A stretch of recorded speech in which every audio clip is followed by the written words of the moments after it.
വിടുതലും ലഭിക്കും. ആത്മാവിലും സത്യത്തിലും ആരാധിക്കുവേ. അത്ഭുതങ്ങൾ നടക്കും, വിടുതലും ലഭിക്കും. ആത്മാവിലും സത്യത്തിലും ആരാധിക്കുവേ.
അത്ഭുതങ്ങൾ നടക്കും, വിടുതലും ലഭിക്കും. ആത്മാവിലും സത്യത്തിലും ആരാധിക്കുവേ. അത്ഭുതങ്ങൾ നടക്കും, വിടുതലും ലഭിക്കും. ആത്മാവിലും സത്യത്തിലും ആരാധിക്കുവേ. ചെങ്കടലിൽ പാതയൊരുക്കിയ ദൈവം, ഈ ചുഴയിൽ ദാസരെ നടത്തിയ ദൈവം. ചെങ്കടലിൽ പാതയൊരുക്കിയ ദൈവം, ഈ ചുഴയിൽ ദാസരെ നടത്തിയ ദൈവം. ആകാറിന്റെ കൈകളിൽ കരച്ചിട്ടു. Hallelujah, praise the Lord. ആകാറിന്റെ കൈകളിൽ കരച്ചിട്ടു.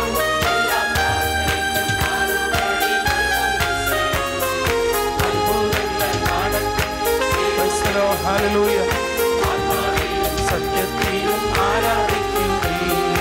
അത്ഭുതങ്ങൾ നടക്കും, വിടുതലും ലഭിക്കും. സത്യത്തിലും ആരാധിക്കുവേ. Hallelujah, praise the Lord. നമ്മളെ തന്നെ ജീവിതത്തെ സമർപ്പിക്കാനായിട്ട് പോവുകയാണ്. ദൈവം ഒരുക്കിയ നന്മകളെ, ദൈവം വഴി നടത്തിയ വിധങ്ങളെ, ദൈവത്തിന് നന്ദി പറയുന്ന നിമിഷങ്ങൾ. ആഗാറിന്റെ പൈതലിന്റെ കരച്ചിൽ കേട്ടവൻ, ഇമ്മാനുവേലിന്റെ കരച്ചിൽ കേട്ട നമ്മുടെ പ്രിയപ്പെട്ടവരെ വിടുവിക്കാൻ വേണ്ടി പ്രാർത്ഥിക്കാം. എല്ലാവരും ഒരു ഹല്ലേലൂയ പറഞ്ഞാട്ടെ. ഈ ദൈവം എൻ്റെ ദൈവം, അവൻ വാക്ക് പറഞ്ഞാൽ മാറാത്ത ദൈവം. കണ്ണുനീരിന്റെ താഴ്വരയിൽ കരയുന്ന വേളകളിൽ അവൻ നടത്തുന്ന ദൈവമാണ്. അബ്രഹാം മകനോട് പറഞ്ഞു, യഹോവ ഇരേ, ഗോഡ് വിൽ പ്രൊവൈഡ്. നമ്മുടെ പ്രിയപ്പെട്ട അസണിച്ചാന് വേണ്ടി പ്രാർത്ഥിക്കാം. സൗഖ്യമയക്കുന്ന ദൈവം ഇന്ന് പ്രിയപ്പെട്ട ദാസനെ എഴുന്നേൽപ്പിച്ചതിനാൽ സ്തോത്രം ചെയ്യാം. മരണത്തിന്റെ മധ്യത്തിൽ നിന്നും, കണ്ണുനീരിന്റെ മധ്യത്തിൽ നിന്നും, വേദനയുടെ മധ്യത്തിൽ നിന്നും പ്രിയദാസിനെ ദൈവം ഹാഗാറിന്റെ കണ്ണുനീര് കേട്ട്, പ്രിയദാസിയുടെ കണ്ണുനീർ കണ്ട് പിടിപ്പിച്ച ദൈവമേ നിനക്ക് സ്തോത്രം. ഇന്ന് രോഗത്തിൽ ഭാരത്തിൽ ഇരിക്കുന്നവരെ ഓർത്ത് പ്രാർത്ഥിക്കുക. സജുവിന്റെയും ബിജുവിന്റെയും പിതാവ് നാട്ടിൽ സുഖമില്ലാതിരിക്കുന്നു, പ്രാർത്ഥനയ്ക്ക് ആവശ്യപ്പെട്ടിരിക്കുന്നു. സൗഖ്യമാക്കണമേ എന്ന് പ്രാർത്ഥിക്കാം. ബേബിച്ചാന്റെ അന്നമ്മാമയുടെയും ബ്രദർ നാട്ടിൽ ലിംഫോമായാൽ ഭാരപ്പെടുന്നു, നാളെ ഓപ്പറേഷനാണ്, പ്രാർത്ഥനയ്ക്ക് വേണ്ടി ആവശ്യപ്പെട്ടിരിക്കുന്നു. പ്രാർത്ഥനയുടെ മധ്യത്തിൽ ദൈവം അത്ഭുതമയക്കുന്ന ദൈവമാണ്. ഹല്ലേലൂയ. സാമച്ചാന്റെയും അന്നമ്മാമയുടെയും ബ്രദർ നെഫ്യൂ ജോയിക്ക് ലഭിച്ച സൗഖ്യത്തിന് വേണ്ടി ദൈവത്തിന് നമുക്ക് നന്ദി പറയാം. ഈ ഇടവയെ പൂർണ്ണമായിട്ട് ദൈവത്തിന്റെ കരങ്ങളിൽ സമർപ്പിക്കാം. ഹാഗാറിന്റെ കണ്ണുനീര് കേട്ട ദൈവം ഈ ഇടവയെ ഇറങ്ങി വരണമേ എന്ന് പ്രാർത്ഥിക്കാം. ഈ സംഘടനകളെ അനുഗ്രഹിക്കണമേ എന്ന് പ്രാർത്ഥിക്കാം. സൺഡേ സ്കൂളിനെ അനുഗ്രഹിക്കണമേ എന്ന് പ്രാർത്ഥിക്കാം. യുവജന സഖ്യത്തെ അനുഗ്രഹിക്കണമേ എന്ന് പ്രാർത്ഥിക്കാം. യൂത്ത് ഫെലോഷിപ്പിനെ അനുഗ്രഹിക്കണമേ എന്ന് പ്രാർത്ഥിക്കാം. YFFനെ അനുഗ്രഹിക്കണമേ എന്ന് പ്രാർത്ഥിക്കാം. സേവ്യാ സംഘത്തെ ഓർത്ത് പ്രാർത്ഥിക്കാം. എഡമിഷന് വേണ്ടി പ്രാർത്ഥിക്കാം. ഹോപ്പ് മിനിസ്ട്രിക്ക് വേണ്ടി പ്രാർത്ഥിക്കാം. നമ്മുടെ ഇടവയിലെ ഓരോരുത്തരെയും ഓർത്ത് പ്രാർത്ഥിക്കാം. കണ്ണുനീരിന്റെ മധ്യത്തിൽ ഇറങ്ങി വരുന്ന ദൈവമുണ്ട്. വേദന മധ്യത്തിൽ ഇറങ്ങി വരുന്ന ദൈവമുണ്ട്. ആകാറിന്റെ കണ്ണുനീര് കണ്ട് മനസ്സരിയുന്ന ഒരു ദൈവം. ഹല്ലേലൂയ. ഞങ്ങൾക്ക് കഴിഞ്ഞ ഒരു 3 വർഷം തന്ന എല്ലാ ബലത്തിനായി സ്തോത്രം ചെയ്യാം. സജീവ് മാത്യു അച്ഛനെ ഓർത്ത് പ്രാർത്ഥിക്കാം. അടുത്ത ഞായറാഴ്ച ഇവിടെ വിശുദ്ധ കുർബാന അർപ്പിക്കുമ്പോൾ ദൈവത്തിന്റെ അപരിമമായ കൃപ പ്രിയദാസനെ പൊതിയണമേ. 3 വർഷം ഇവിടെ ശുശ്രൂഷ ചെയ്യുവാൻ ദൈവമേ സഹായിക്കണമേ. Let us pray for New H and family, Kochema and kids.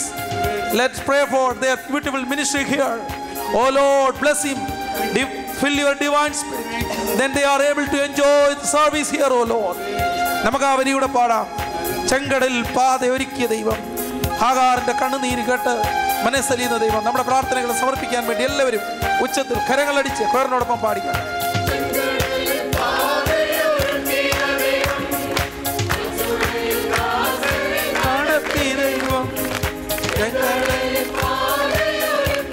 ദൈവം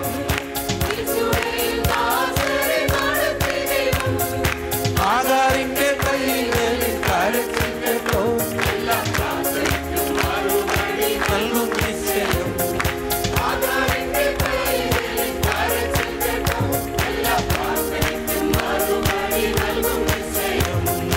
അത്ഭുതങ്ങൾ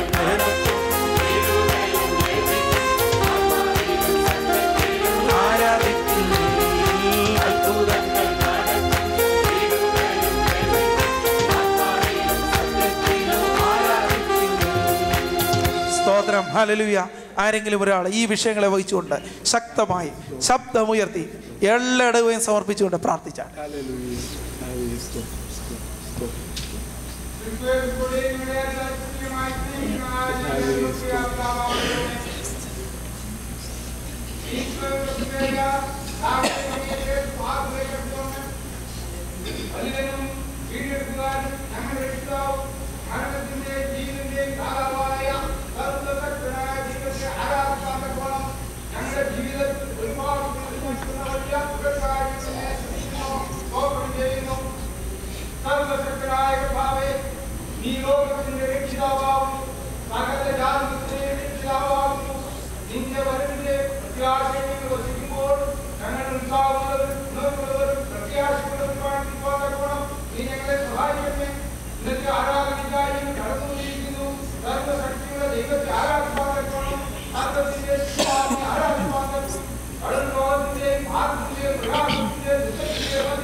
in the last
എല്ലാം ഇരിക്കാം. ഇപ്പോൾ ഒന്നും രണ്ടും പാഠങ്ങൾ വായിക്കും.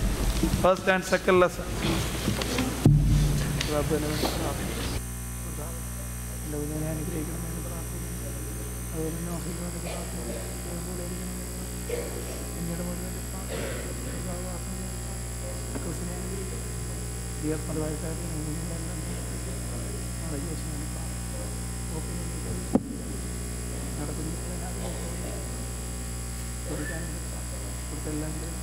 First lesson is taken from Book of Numbers, chapter 11, verses 23 through 30.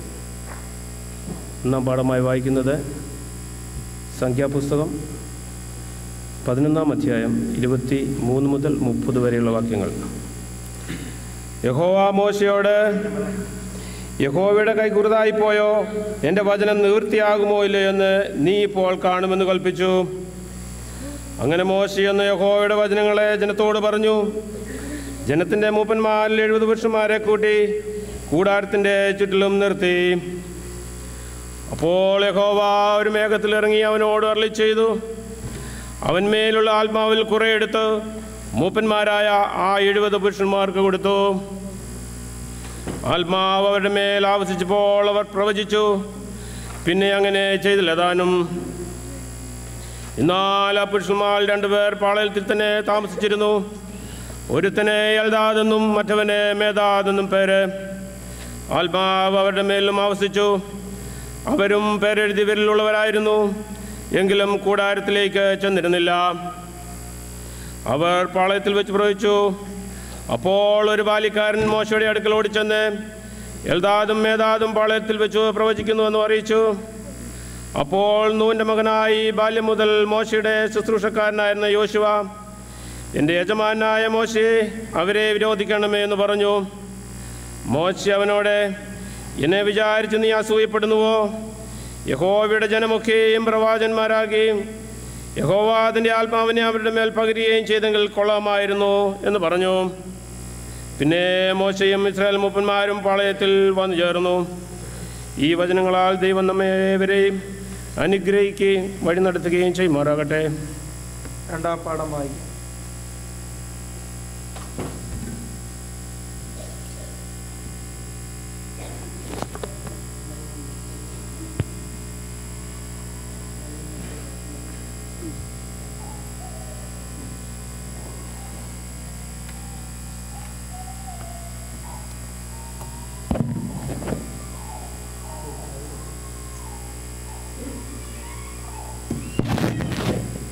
രണ്ടാം പാഠഭാഗമായി വായിക്കുന്നത് അപ്പോസ്തല പ്രവൃത്തികൾ 8-ാം അധ്യായം 25 മുതൽ 40 വരെയുള്ള വാക്യങ്ങൾ.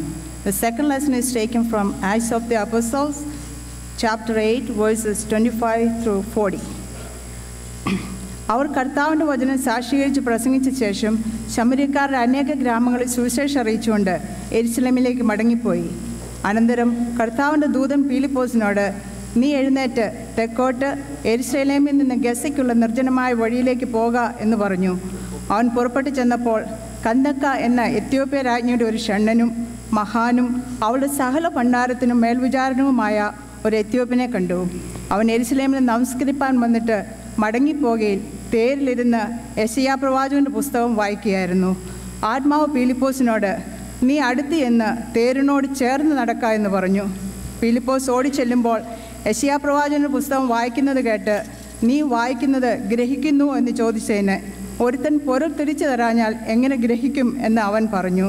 ഫിലിപ്പോസ് കയറി തന്നോടുകൂടെ ഇരിക്കണമെന്ന് അപേക്ഷിച്ചു. തിരുവഴുത്തിൽ അവൻ വായിച്ച ഭാഗമാവിത്. അറുക്കുവാനുള്ള ആടിനെ പോലെ അവനെ കൊണ്ടുപോയി രോമം കത്തിരിക്കുന്നവൻ്റെ മുമ്പാകെ മിണ്ടാതിരിക്കുന്ന കുഞ്ഞാടിനെ പോലെ അവൻ വായി തുറക്കാതിരുന്നു. അവൻ്റെ താഴ്ചയിൽ അവന് ന്യായം കിട്ടാതെ പോയി. അവൻ്റെ തലമുറയെ ആർ വിവരിക്കും? ഭൂമിയിൽ നിന്ന് അവൻ്റെ ജീവനെ എടുത്തു കളയുന്നുവല്ലോ. ഷണ്ണൻ ഫിലിപ്പോസിനോട്, ഇത് പ്രവാചകൻ ആരെക്കുറിച്ച് പറയുന്നു, തന്നെക്കുറിച്ചോ മറ്റൊരുത്തിനെക്കുറിച്ചോ എന്ന് പറഞ്ഞു തരണമെന്ന് അപേക്ഷിച്ചു. ഫിലിപ്പോസ് ഈ തിരുവഴുത്ത് ആധാരമാക്കി അവനോട് യേശുവിനെക്കുറിച്ചുള്ള സുവിശേഷം അറിയിപ്പാൻ തുടങ്ങി. അവർ ഇങ്ങനെ വഴി പോകയിൽ വെള്ളമുള്ള ഒരു സ്ഥലത്തെത്തിയപ്പോൾ ഷണ്ണൻ, ഇതാ വെള്ളം, ഞാൻ സ്നാനമേൽക്കുന്നതിന് എന്ത് വിരോധം എന്ന് പറഞ്ഞു. അതിന് ഫിലിപ്പോസ്, നീ പൂർണ്ണഹൃദയത്തോടെ വിശ്വസിക്കുന്നുവെങ്കിൽ ആകാമെന്ന് പറഞ്ഞു. യേശുക്രിസ്തു ദൈവപുത്രനെന്ന് ഞാൻ വിശ്വസിക്കുന്നു എന്ന് അവൻ ഉത്തരം പറഞ്ഞു. അങ്ങനെ അവൻ തേർ നിർത്തുവാൻ കൽപ്പിച്ചു. ഫിലിപ്പോസും ഷണ്ണനും ഇരുവരും വെള്ളത്തിലിറങ്ങി. അവൻ അവനെ സ്നാനം കഴിപ്പിച്ചു. അവർ വെള്ളത്തിൽ നിന്ന് കയറിയപ്പോൾ കർത്താവിൻ്റെ ആത്മാവ് ഫിലിപ്പോസിനെ എടുത്തുകൊണ്ട് പോയി. ഷണ്ണൻ അവനെ പിന്നെ കണ്ടില്ല. അവൻ സന്തോഷിച്ചും കൊണ്ട് തൻ്റെ വഴിക്ക് പോയി. ഫിലിപ്പോസിനെ പിന്നെ അസ്തോദിൽ കണ്ടു. അവൻ സഞ്ചരിച്ച് എല്ലാ പട്ടണങ്ങളിലും സുവിശേഷം അറിയിച്ചുകൊണ്ട് കൈസരിയിലെത്തി. ഈ വചനങ്ങളാൽ ദൈവം നമ്മെ അനുഗ്രഹിക്കുകയും വഴി നടത്തുകയും ചെയ്യുമാറാകട്ടെ. എല്ലാവർക്കും എഴുന്നേറ്റ് ക്രിസ്തു കീർത്തനങ്ങൾ 28-ാമത്തെ കീർത്തനം പാടാം. ആരംഭിക്കാം. Him number 28.